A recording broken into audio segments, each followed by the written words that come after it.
하나님의 말씀 봉독합니다. 예레미야서 1장 7절 말씀입니다. 예레미야서 1장 7절. 여호와께서 내게 이르시되 너는 아이라 하지 말고 내가 너를 누구에게 보내든지 너는 가며 내가 내게 무엇을 명하든지 너는 말할지니라. 아멘. 우리 하나님의 말씀 이제 예레미야서로 들어가게 됩니다. 이미 우리가 열왕기 상하서를 통해서 역사적으로는 이스라엘이 멸망한 시간까지 말씀이 전개되어졌지만은 그 시대에 활약했던 세 분의 선지자들을 우리가 이제 역사 진행 속에서 잠시 누락시켰다가 지난 시간에 스바냐와 호세아와 이제 예레미야 선지자를 만나게 됩니다. 우리가 오늘 만나게 되는 예레미야 선지자는 잘 아시다시피 눈물의 선지자라고 이야기되어지는 참으로 고단한 삶을 살다가 가신 분입니다. 인간적으로 봤을 때 결혼도 하지 못하고 하나님의 사명을 40년간이나 민족의 대척점에 서서 일대 전체로 유다와 싸웠던 그런 고독한 선지자였지 않았겠는가. 그래서 그 예레미야라는 이름의 뜻도 여호와께서 던지시다, 이런 의미를 가지고 있습니다. 활동한 시기는 마지막 하나님의 선한 왕이라 일컬어지는 요시야 왕 13년 때부터 이스라엘이 멸망하는 BC 586년 그때까지 하나님의 말씀을 증거하였던 선지자입니다. 일대 전체로 하나님의 말씀을 증거하는 대척점의 전 사람이라 하였는데 예레미야 당시에도 많은 거짓 선지자들이 있었습니다. 바스홀이라는 인물도 있었고요. 하나냐, 스마야, 시드기야, 아합, 이런 선지자들은 뭐라고 말을 했냐면은 거짓 평강과 또 하나님께서 이스라엘을 버리지 않으신다, 그래서 구원의 약속을 이야기했습니다. 그런데 유독 예레미야만 이스라엘은 바벨론에게 망한다, 바벨론이 포로로 끌고 갈 때 가라, 거기서 너희들은 70년간 종살이를 해야 한다, 이렇게 하나님의 말씀을 전개했습니다. 그러니까 어느 민족이 자기 나라 망한다 그러고 그 자기를 괴롭히는 나라에 끌려가서 70년간 종살이 하라 하는 그 선지자의 말을 고지 듣겠습니까?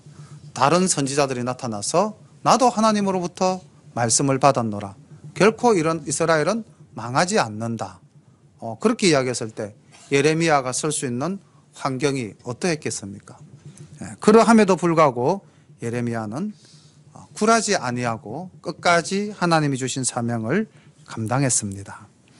예레미야서가 기록되어진 목적은 첫 번째가 유다 백성들의 죄악상과 그 당시 지도자들의 부패상을 지적하고 다가올 하나님의 엄중한 심판을 선포하여 회개하도록 촉구하기 위함이었습니다. 회개하면 하나님께서 모든 죄를 용서하신다. 받아들였을까요? 안 받아들였을까요?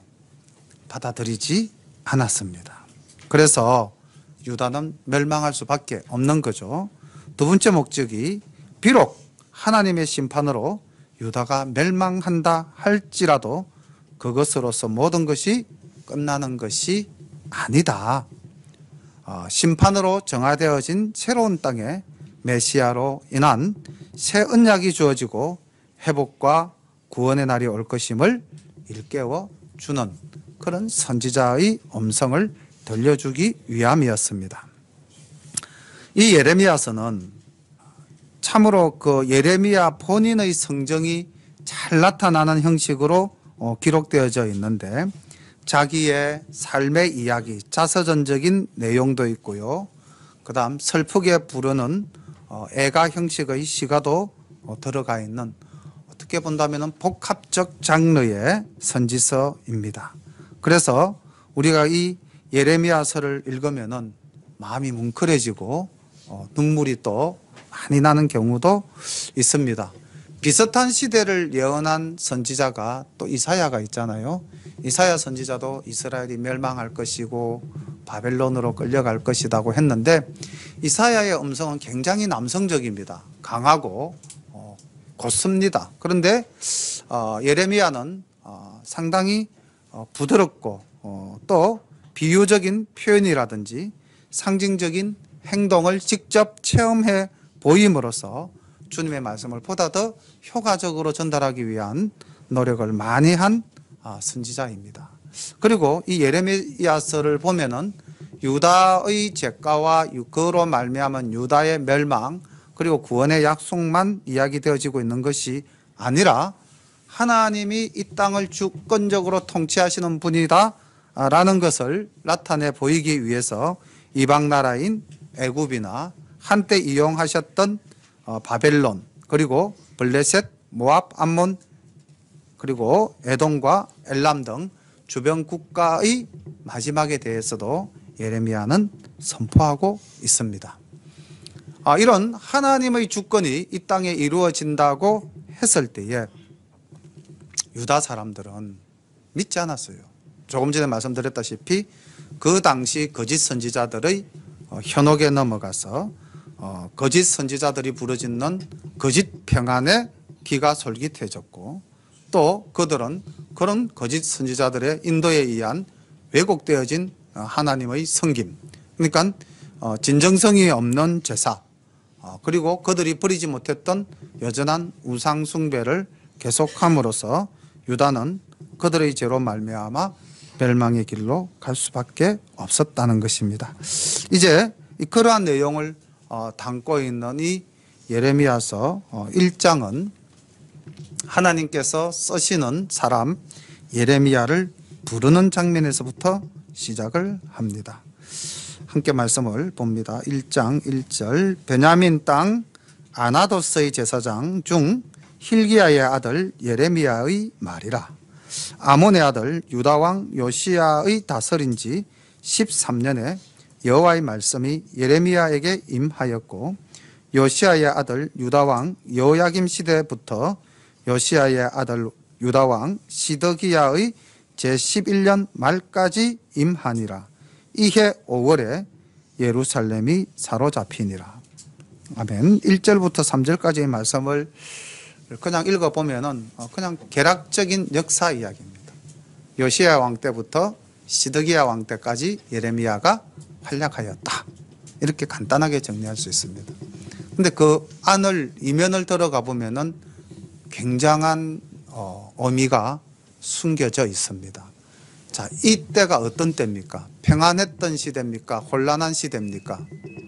혼란한 시대죠. 아까 말했다시피 거짓 선지자들도 난무하고 나라는 멸망으로 향하여 가기 때문에 지도자들은 부패하였고 그런 가운데 생각해 보십시오. 40년입니다.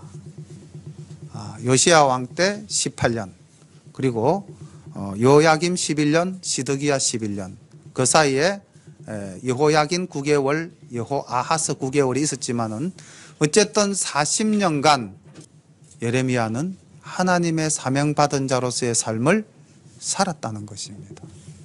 한번 생각해 보십시오. 40년간 결코 녹록하지 않은 상황 속에서 한결같은 마음으로 하나님의 편에 서서 하나님의 말씀을 전가하는 삶을 살았다. 결코 쉬운 일 아니잖아요. 그러한 삶을 산 예레미야가 소개되어지고 있습니다. 이 아나돗이라는 지방도 우리가 성경상식적으로 본다고 했을 때에 다윗 왕 때 아비아달이라는 제사장이 있었습니다. 이 아비아달은 솔로몬이 왕으로 등극할 때에 아도니아의 편에 서서 제사장 노릇을 하다가 쫓겨 자기 고향으로 내려갔는데 그곳이 바로 아나돗이라고 기록되어져 있습니다. 그러니까 이 아나돗 땅은 어떻게 본다면은 유대 왕조로부터는 뭔가 좀 배척당하는 지역이라고 봐야 되겠죠. 솔로몬 왕 때, 즉 유대 정통 왕조의 반대점에 서서 출발했던 지역. 어쨌든 그런 지역의 제사장 가문의 아들 예레미야, 그가 이제 하나님의 사역을 시작하는 그 해가 요시야 왕 13년입니다. 근데 요시야 왕 13년은 또 어떤 의미를 가지고 있느냐? 요시야가 왕위에 오른 지 12년 되던 해에 종교개혁을 실시합니다. 각종 우상을 무너뜨리고 하나님 앞에 신실하게 설 것을 약속하면서 전국적으로 이제 우상을 척결하던 그러한 시대였습니다. 그러니 젊은 왕과 젊은 선지자가 동시에 하나님의 일을 시작했으니 파워가 굉장히 있었겠죠. 그 파워가 있었다면 어떻게 되겠습니까? 유다는 완전히 회복되어지고 완전히 변화되어서 하나님 보시기에 합당한 나라가, 합당한 백성이 되어야 되겠죠. 그런데 우리가 예레미야서를 잘 읽어보면은 전혀 그렇지 못합니다.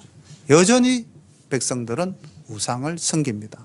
다시 말하면은 한 명의 영웅이 나온다 하더라도 그 사람들이 가지고 있는 마음 하나하나를 사람의 힘으로는 결코 바꿀 수가 없다는 것입니다. 어쨌든 이 요시야 왕 13년 예레미야는 활동을 시작했고 그 당시 요시야는 이스라엘에 만연했던 우상 숭배의 문화를 척결하기 위해서 종교 개혁을 시작했습니다. 그리고 5년 뒤에 6년 뒤죠. 6년 뒤 요시야 왕 제18년에 성전을 수리하고 또 성전에서 발견된 말씀을 가지고 다시 한 번 더 국가를 정화하는 사업을 펼치게 되는데 예레미야가 이 시대를 더불어 같이 살아갔습니다. 그런데 요시야가 왕위에 오른 지 30년 만에 죽고 말자 유다는 다시 옛날로 되돌아가고 이제 예레미야서에서 말씀하시는 그런 우상숭배의 모습들이 만연하게 드러나게 되는 것입니다. 어쨌든 40년간 하나님의 복음을 전한 예레미야를 이제 부르시는 장면이 4절부터 등장하는데 우리에게 주시는 말씀이 있습니다. 여호와의 말씀이 내게 임하니라. 이르시되 내가 너를 복중에 짓기 전에 너를 알았고 네가 태에서 나오기 전에 너를 구별하였고 너를 열방의 선지자로 세웠노라 하시기로 내가 가로되 슬프도소이다 주 여호와여 보소서 나는 아이라 말할 줄을 알지 못하나이다. 하나님께서 부르시는 사람 어떤 사람인가? 우리 모두가 하나님의 부르심을 입은 자 아닙니까? 그럼 우리는 어떤 존재냐? 하나님 말씀하시길 이렇게 말씀하셨습니다. 내가 너를 복중에 짓기 전에 너를 알았고 내가 태에서 나오기 전에 너를 구별하였다. 그러니까 우리의 삶이 우리의 것이 아니라는 거죠. 나는 언제부터 나를 알았습니까? 태어나면서부터 자기를 알은 사람 있으면 한번 손 들어보시기 바랍니다. 없죠. 우리 예빈이는 자기를 좀 알까요? 예빈이. 우리 준이 준하는 이제 좀 알게 되었을까요? 나는 어떤 존재다. 아니면 지금 사춘기를 맹렬하게 보내고 있는 우리 준서쯤 되면 알까요? 사람이 자기를 아는 시기는요. 사람마다 다 다르다 그러죠. 어떤 분은 그렇게 이야기합니다. 60이 넘어서야 철들고 자기를 알게 되었다. 뭐 그런 이야기도 있잖아요. 근데 우리는 우리 자신을 사실은 모르는 존재입니다. 그런데 하나님은 언제부터 아셨다? 너를 복중에 짓기 전부터 그리고 내가 태어나서 나오기 전부터 사실은 하나님은 창세 전부터 우리를 알고 계신 분입니다. 그러니 우리의 주권자가 냅니까? 아니면 하나님이십니까? 우리의 주권자는 하나님이십니다. 이것을 우리가 고백해야 할 줄로 믿습니다. 그럼 나의 주인이 하나님이다라고 생각하신다면은 그 다음 두 번째 우리가 다시 한 번 더 재인식해야 될 부분이 무엇이냐? 나를 버려야 되는 거죠. 나를 내려놔야 됩니다. 흔히 말하는 에고를 내려놔야 한다는 거죠. 우리말로 바꾸면 자의식을 버려야 됩니다. 다른 말로 하면은요, 자존심을 내려놔야 됩니다. 제가 볼 때 아직까지 저 자신도 그렇고 사실 이 자존심에 상처나는 말 들으면은 다 발끈하시죠. 제가 지금 이 시간에도 실험할 수 있습니다. 한 분 딱 불러 세우시고 그다음 제가 그분 자존심을 살짝만 끌고도 그분은 표정도 변하고 얼굴색도 변하고 성질나면은 바깥으로 나가실 수도 있겠죠? 아닐까요?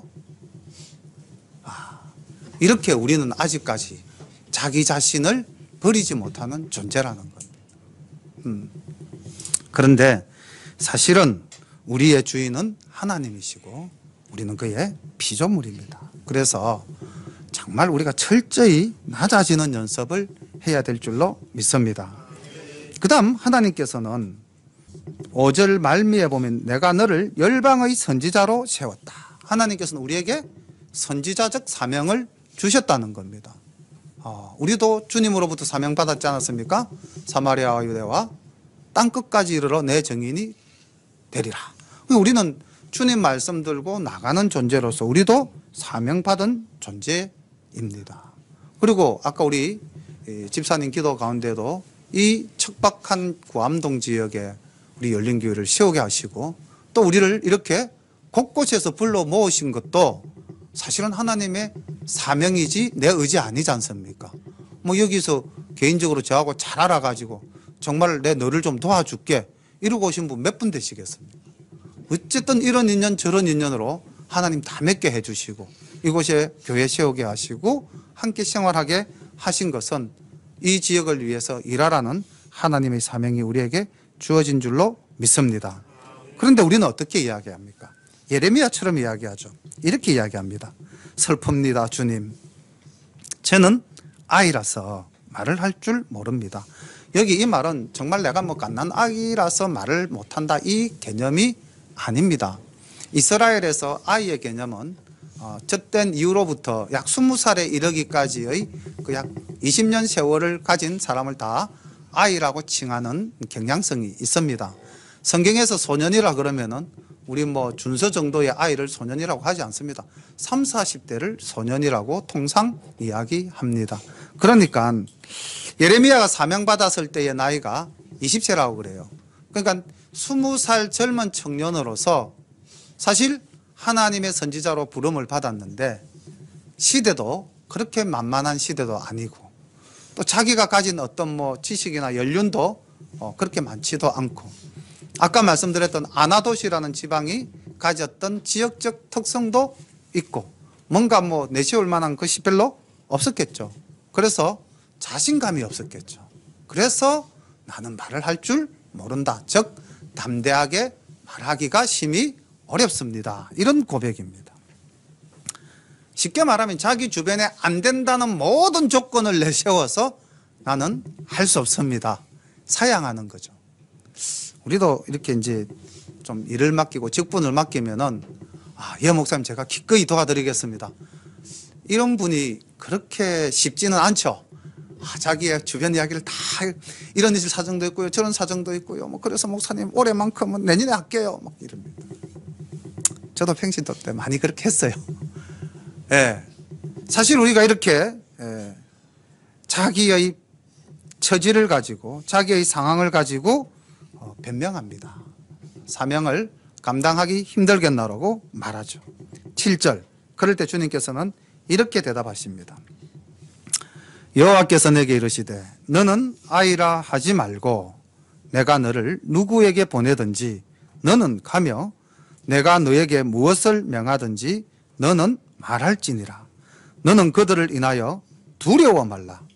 내가 너와 함께하여 너를 구원하리라. 나 여호와의 말이니라 하시고 여호와께서 그 손을 내밀어 내 입에 대시며 내게 이르시되 보라 내가 내 말을 내 입에 두었노라. 보라 내가 오늘날 너를 열방 만국 위에 세우고 너로 뽑으며 파괴하며 파멸하며 넘어뜨리며 건설하며 심게 하였느니라. 아멘. 하나님께서 이 말씀 전체를 보면 예레미야에게 능력 주시겠다는 말씀이십니다. 내가 너를 지키고 내가 너를 보호해 주겠다. 너의 고백한 그 너의 약한 모습들 결코 장애가 될 수가 없다. 능력자인 내가 너와 함께 하겠다. 두려워 말라. 그리고 우리가 이사야가 고백은 이렇게 했잖아요. 저는 입술이 부정하오니 이렇게 이제 고백할 때 제단의 숯불을 가지고 이사야의 입술을 대는 그런 장면이 나왔는데 오늘 말씀은 굉장하시죠. 하나님이 친히 예레미야에게 이렇게 말씀하셨어요. 보라, 내가 내 말을 내 입에 두었노라. 아멘. 우리 입술에 누구의 말씀이 있는 거예요? 하나님 말씀이 있죠. 믿습니까? 예, 아멘 하시죠. 근데 저도 아멘 합니다. 근데 또한 고백합니다. 우리의 입술에는 하나님의 말씀이 있는 것이 아니라 우리의 말이 있다는 것도 고백할 수밖에 없습니다. 우리가 만약에 하나님의 말씀을 내 입에 두었다고 믿고 그대로 인정한다면은 오늘날 우리의 말에는 막강한 파워가 있을 겁니다. 10절에 보면은 내가 오늘 너를 통하여 이렇게 보면 되죠. 내가 오늘 너를 통하여 열방 만국위에 세우고 너를 통하여 각 나라들을 뽑을 수도 있고 각 나라를 파괴할 수도 있고 파멸할 수도 있고 넘어뜨릴 수도 있고 건설하게 할 수도 있고 신께 할 수도 있다. 너의 입에 그만한 능력의 말을 내가 주겠다는 겁니다. 그렇게 하나님께서는 부르셨을 때 우리에게 또한 능력도 주시고 함께 하시면서 두려워 말라고 말씀하십니다. 그렇다면은 우리는 이제 어떻게 하면 됩니까? 말씀에 순종하면 됩니다. 그럼 우리에게서 두려움이라는 것은 사라질 수가 있습니다.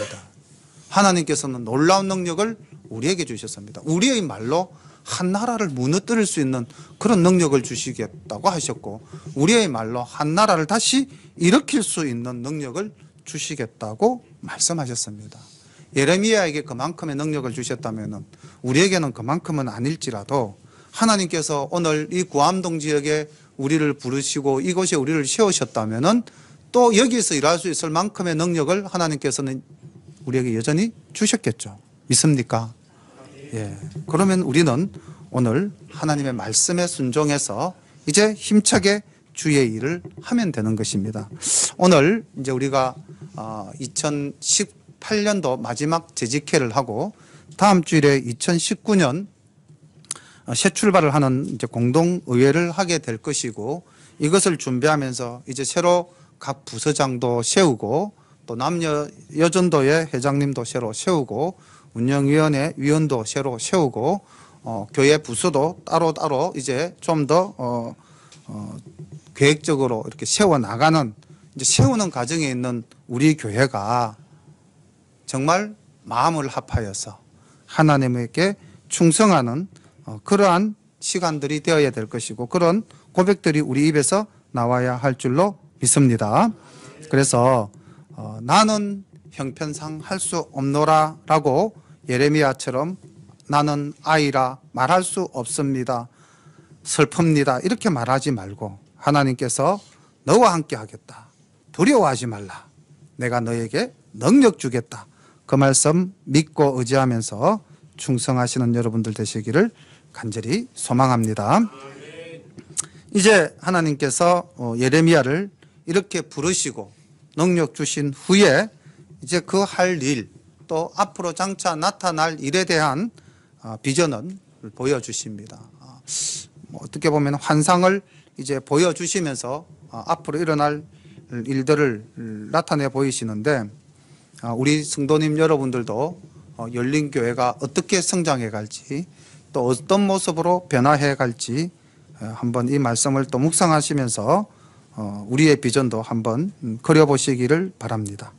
오늘 이 비전은 좀 슬픈 비전이라고 말하기에는 어울리지 않는 좀 슬픈 모습입니다. 여호와의 말씀이 또 내게 임하니라. 이게 다 지금 하고 있는 이야기는 내 이야기가 아니라 하나님의 말씀이라는 거죠. 이러시되 예레미야야 내가 무엇을 보느냐 대답하되 내가 살구나무 가지를 보나이다. 여호와께서 내게 이러시되 내가 잘 보았도다. 이는 내가 내 말을 지켜 그대로 이루려 함이니라. 하나님께서 살구나무 사케트라는 히브리어인데 번역하자면 살구나무로 번역을 했지만 실질적으로는 아몬드 나무에 가깝습니다. 근데 우리나라에도 지금 우리 이 지역도 사실은 겨울은 진작부터 12월부터 겨울이지만은 실제로 겨울이다라고 느낀 것은 뭐 이제 어제 오늘쯤 우리가 이제 좀 두꺼운 옷도 내 입게 되고 겨울로 느끼는데, 자, 이 겨울이 지나가고 새봄이 온다는 소식을 제일 먼저 전하는 나무가 무슨 나무죠? 매화나무죠. 그러니까 이 살구나무는 우리나라의 매화나무와 똑같다는 겁니다. 그래서 살구나무를 보았다는 것은 즉 특정한 시기에 특정한 일이 반드시 일어난다라는 것을 암시합니다. 우리가 매화나무 이야기하면 뭐가 탁 연상됩니까? 꽃이 생각납니까? 매화나무 하면은, 매화하면은 봄, 그렇죠. 봄이 딱 생각나죠. 아, 추운 겨울이 다 지나가고 봄이 온다. 우린 어떤 나무는 특정한 시기로 이렇게 연상되어질 수 있습니다. 그래서 여기서 하나님께서 예레미야에게 살구나무, 아몬드 나무를 보여주신 이유는 아몬드 나무? 그래, 이스라엘에서도 겨울이 지나가고 봄이 올 때 제일 먼저 피는 꽃이 우리는 매화나무지만은 여기서는 이 스케터, 바로 아몬드 나무라고 그래요. 특정한 시간이 반드시 도래한다. 그래서 하나님 뭐라고 말씀하셨냐면은 12절 말미에 이렇게 이야기하시죠. 잘 보았다. 이는 내가 내 말을 지켜 그대로 이루려 합니다. 그러니까 앞으로 일어날 장차의 일은 내가 반드시 하겠노라 다짐한 일이다. 이런 말씀이십니다. 13절 여호와의 말씀이 다시 내게 임하니라. 이르시되 내가 무엇을 보느냐? 대답하되 끓는 가마를 보나이다. 그 면이 북에서부터 기울어졌나이다. 자, 두 번째, 하나님께서 예레미야에게 환상을 보여주십니다. 북쪽에서부터 비스듬하게 기울어진 끓는 가마. 자, 생각해 보십시오. 끓는 가마 안에는 뭐가 있겠습니까? 물이나 기름이나 뭐가 있겠죠. 그 액체가 있겠죠. 그럼 기울어졌다. 그럼 어떻게 되겠습니까? 그 액체가 쏟아져 나오겠죠. 쏟아져 나오면 그 주변은 어떻게 될까요? 그 뜨거움에 의해서 그 주변에 있는 모든 것들이 다 죽겠죠. 이런 환상을 보여주셨던 것입니다. 여호와께서 내게 이르시되 재앙이 북방에서 일어나 이 땅 모든 거민에게 임하리라. 나 여호와가 말하노라. 내가 북방 모든 나라의 족속을 부를 것인즉 그들이 와서 예루살렘 성문 어귀에 각기 자리를 정하고 그 사면 성벽과 유다 모든 성읍을 치리라. 무리가 나를 버리고 다른 신들에게 분향하며 자기 손으로 만든 것에 절하였은즉 내가 나의 심판을 베풀어 그들의 모든 죄악을 징계하리라. 아멘. 하나님께서 이 살구나무를 보여줌으로써 반드시 내가 이 일을 이루시겠다 선언하시고, 이루시겠다 하신 일이 끓는 가마를 보여주심으로써 이스라엘을 심판하시겠다는 이야기입니다. 근데 왜 이스라엘을 심판하시려고 하시는가? 그것을 16절에서 짧게 압축해서 말씀하시고 있습니다. 무리가 나를 버리고 다른 신들에게 분향하며 자기 손으로 만든 것에 절하였다. 다시 말하면 우상을 숭배하였다는 것입니다. 우상 숭배한 죄로 내가 유다를 심판하겠다. 아까 말씀드렸다시피 사실 요시야 왕 13년 예레미야를 부르던 그 시기에는 어떻습니까? 이스라엘이 종교개혁을 작년부터, 즉 12년 작년부터 시작해서 나라의 곳곳에 있는 우상을 척결할 그때죠. 그런데 이 말씀을 보니까 우리가 이런 생각을 해요. 눈에 보이는 형식적인 것은 버릴 수 있지만 그 마음 깊숙이 자리 잡은 자기의 본성은 버리지 못한다는 것을 우리가 느끼게 됩니다. 사실은 요시야 왕 1차 종교개혁, 그리고 6년 뒤에 18년, 앞으로 5년 뒤에 2차 종교개혁까지 실시해서 하나님 나라로 세우려고 했지만은 만약에 그 요시야 왕의 그 종교개혁이 성공했다면 그 후대의 왕들이 다 자기 아들들이에요. 여호아하스 둘째 아들입니다. 제일 먼저 왕이 됐던 사람. 근데 하나님 보시기에 악하였다라고 규정되어져 있습니다. 그리고 다음 두 번째 자기의 아들 요야김이 됩니다. 그렇죠? 요야김이 왕이 되었지만 그도 역시 하나님 보시기에 악하였더라 됐습니다. 그 선한 요시야의 아들들인데 그렇게 하나님을 찾았던 그 아버지의 품성을 전혀 받지 못했다는 거죠. 그리고 마지막 세 번째 왕도 누굽니까? 맏다디야, 다시 말하면 시드기야. 그 왕도 역시 요시야의 셋째 아들이었지만은 하나님 보시기에 악하더라라는 말을 듣는 그런 역사의 평가가 열왕기서에 기록되어져 있지 않습니까? 그러니까 눈에 보이는 형식적인 것은 철폐되어진다 할지라도 그 마음속 깊은 곳에 뿌리 박은 것들은 변하지 않는다. 이게 인간의 본성이라는 겁니다. 저도 참 이렇게 말할 자격이 있는가라고 말한다면은 수없이 고민하고 있습니다. 오늘 아침도 어떤 문제를 두고 몇 번 우리 흔히 그런 말 많이 하죠. 죽였다가 살렸다가 막 그러잖아요. 마음속으로 죽였다가 살렸다가 막 그러잖아요. 그리고 회개하고. 근데 이런 그 갈등과 번민이 늘 우리 속에 있는 거예요. 우리가 하나님 말씀으로 진짜 완벽하게 변화되어졌다면 이런 일이 결단코 일어날 수가 없는데 여기 서 있는 죄부터도 아직까지 그렇다는 겁니다. 그래서 사실 우리 성도님들 입장에서는 더 어렵고 힘들 수도 있고 또 여기 계신 분들 중에서 자리는 비록 밑에 앉아 계시지만은 영적으로는 더 죄보다 깨어 있어서 하나님의 말씀대로 살고자 또 다짐하고 또 그렇게 살아가시는 분도 계실 줄로 믿습니다. 근데 문제는 이 16절 말씀 우리가 하나님을 버리고 다른 신들에게 분향하고 우리 손으로 만든 것에 절한다. 이게 진짜 오늘날에도 깊이 생각해 볼 수 있는 문제 아닙니까? 우리가 우리 손으로 만든 것에 사실 절하고 있지 않나요? 절하지 않고 있다면 굉장하신 분입니다. 저는 이 땅을 지배하는 오늘날의 모든 것들, 어떤 때는 기계 문명에 종속될 때도 있고 어떨 때는 물질에 종속될 때도 있고 어떨 때는 우리가 참 이 말씀 드리면 어떨런지 모르지만 정치적 상황 속에서 종속될 때도 있습니다. 저도 가끔씩은 이렇게 이제 남자들이 모인 자리에는 두 가지 큰 이야기가 있다 그러죠. 하나는 군대 이야기, 두 번째 이야기는 무슨 이야기일까요? 정치 이야기. 예. 근데 군대 이야기는 또 그나마 좀 괜찮습니다. 왜냐하면 서로 힘들 때 어떻게 헤쳐왔다라는 것이기 때문에 거기서는 큰 갈등이 안 일어나요. 근데 정치 이야기 나오면은요, 한상에 밥 먹던 아버지와 아들도 숟가락 막 던지는 사이로 갈 수 있죠. 예수 믿고 안 믿고를 떠나서. 이게 참 저는 어떨 땐 저도 그런 대화를 나눈 자리에 사실 돌아가 있어요. 현장 속에 저도 있습니다. 근데 심각하게 느껴져요. 제 자신도. 그래서 가급적이면 입을 좀 많이 다물려고 노력을 합니다. 그래서 거기서 공방을 벌이면은 막 나도 모르게 내 감정이 막 끌어오르고 막 제가 투사도 아닌데 막 투사가 되는 것 같고 그리고 꼭 승리해야 될 것 같고 여기서 지면 모든 게 끝이다. 하나님의 말씀을 가지고 그 정도 열의를 품으면 얼마나 좋겠습니까? 그죠? 근데 우리가 사실 하나님 말씀 가지고 그 정도 열정을 품고 적극적으로 뛰어든 적이 과연 이 땅을 살아가면서 얼마나 있었을까요? 근데 정치 이야기 나오면 희한합니다. 이게 사람이 묘해요. 그것을 이용하는 것이 세상 권세자들입니다. 그렇게 해서 자기 쪽으로 몰고 가죠.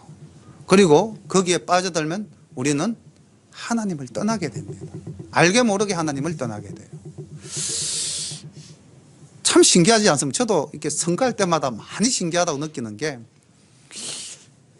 예수 믿는 하나님의 자녀들이 이렇게 많은데 왜 예수 믿는 하나님의 자녀가 세운 정당은 하나도 되지 않는가? 그것도 참 신기하더라고요.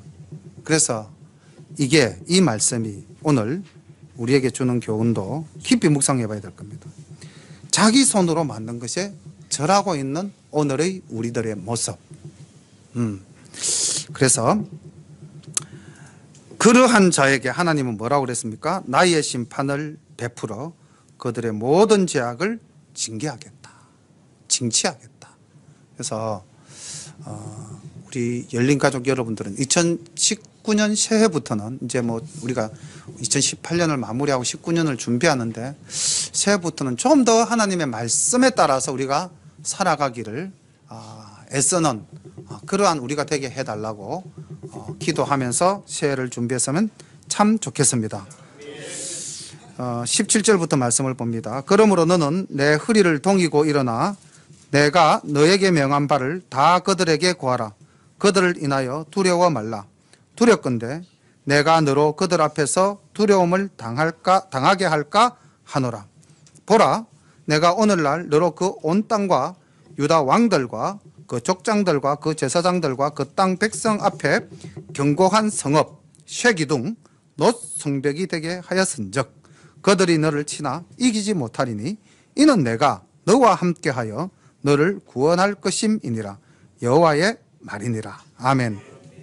하나님께서는 다시 사명자로 부른 이 예레미야에게 힘을 더하여 주십니다.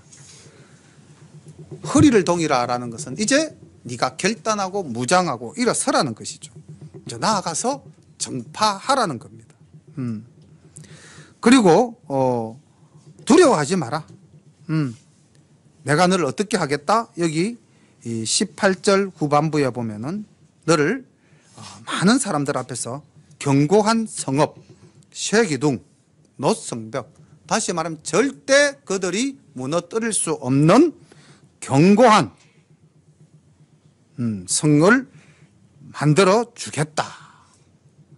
그러니까 또 내가 너와 함께 하겠다. 그렇다면은 오늘 우리는 다시 한 번 더 결단해 봅시다. 지금 예레미야에게 주어진 일이라는 것이 예레미야의 상황에서는 정말로 자기의 능력으로서 할 수 있는 것은 전혀 없는 그런 상태잖아요. 그런데 그래서 나는 못하겠다고 했는데 하나님께서는 말씀의 능력을 내 입에 주시겠다고 말씀하시고 너와 함께 하시겠다고 말씀하시고 너가 대적할 대상들이 이러이러한 죄를 저질렀기 때문에 내가 너를 보낼 수밖에 없고 내가 이렇게 심판할 수밖에 없다. 다 보여주셨어요. 이제 가라. 이제 가라. 그럼 우리도 이제 어떻게 해야 됩니까? 이제 가야 되죠. 허리를 동여야 됩니다. 결단이 되셨습니까? 허리를 동이셔야 됩니다. 허리를 동일 때 우리는 하나님과 함께하는 믿음의 용사요 최후의 승리자가 될 줄로 믿습니다. 이 지역에 믿지 않는 많은 사람들을 우리가 구원해낼 수도 있을 거고요. 우리 교회가 정말로 하나님이 보시기에 기쁘신 흡족하신 정말 시원한 물을 들이키시는 그런 느낌을 받으실 수 있는 아름다운 교회를 우리가 세워갈 줄로 믿습니다. 마지막으로 우리 이 말씀에 좀 더 힘을 얻고 또 결단하는 시간 되기를 소망합니다. 고린도전서 15장 57절 이제 허리를 동이는 우리의 결단이 사도 바울이 우리에게 주시는 이 말씀으로 한 번 더 다짐하고 고백하는 시간이 되었으면 좋겠습니다. 우리 다 함께 봉독을 합니다. 고린도전서 15장 57절과 58절 말씀입니다. 함께 봉독합니다. 우리 주 예수 그리스도로 말미암아 우리에게 이김을 주시는 하나님께 감사하노니 그러므로 내 사랑하는 형제들아 견고하며 흔들리지 말며 항상 주의 일에 더욱 힘쓰는 자들이 되라. 이는 너희 수고가 주 안에서 헛되지 않은 줄을 알미니라. 아멘. 여러분들이 주님을 위해서 하신 그 모든 일들은 하나님께서 다 헤아리고 계십니다. 따라서 어떠한 상황 속에서라도 견고하여 흔들리지 말고 주의 일에 더욱 힘쓰는 우리 열린교회 모든 성도님들 되시기를 소망합니다. 기도드립니다. 하나님 우리 아버지 예레미야를 부르시고 나는 아이라 말을 할 줄 모릅니다. 슬픕니다 라고 탄식하는 그리고 변명하는 예레미야에게 하나님께서는 내 말을 내 입에 두노라 권능을 허락하여 주시고 내가 너와 함께 하겠노라 두려워 말라 응원해 주시며 새 소망을 주심에 감사를 드립니다. 주님께서 예레미야를 택하시고 부르셨던 것처럼 오늘날 이 시대에 또 우리에게 적합한 일을 맡기시고 우리를 부르신 줄로 믿습니다. 하나님 아버지, 맡기신 일 하나님 은혜 가운데서 잘 감당하는 저희들 되게 하여 주옵소서. 하나님께 온전한 영광을 드러내고 하나님을 기쁘시게 하는 저희들 되게 인도하여 주옵소서. 하나님께서 이루어 주실 줄 믿사옵고 감사와 영광과 찬양을 주님께 올려드리며 예수님 이름 받들어 기도드리옵나이다. 아멘.